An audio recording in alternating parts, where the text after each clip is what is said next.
Every now and then something does go wrong with your car. One of the problems that's been happening for years, especially as the car gets older, is if you have brake failure. You hit the brake pedal and your foot goes to the floor. Your car doesn't stop.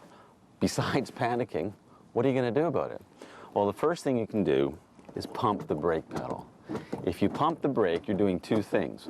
One, you're warning the driver behind with your brake lights, and secondly, you're seeing whether or not you can build up some pressure in your brake line. If that doesn't work, as you're trying to slow down, you want to pull on your handbrake. By pulling your parking brake up, keep your thumb on the button and pull it up as hard as you can. This might lock your back wheels, and if it does, because your thumb's on the button, you can release it slightly, then reapply pressure. Now, this is important that we use the parking brake as often as possible. That way we know it's going to work in an emergency. But it doesn't stop you on a dime.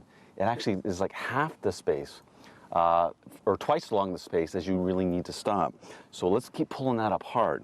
If that doesn't work, take your gear selector and drop it into a lower gear. By putting into a lower gear, like right down into low, it's a lot easier to slow the car right down. Now, if that doesn't stop you, you're probably going really slow, find something soft to go into. Bushes, a prize-winning roses or tulips. We have insurance, and it'll cover the cost of replacing these items. So now that we know what to do, make sure your car's properly tuned too. Make sure your brakes are working, including your parking brake. That way we know we can stop, not just go. For Hamilton Life and for Young Drivers of Canada, I'm Scott Marshall.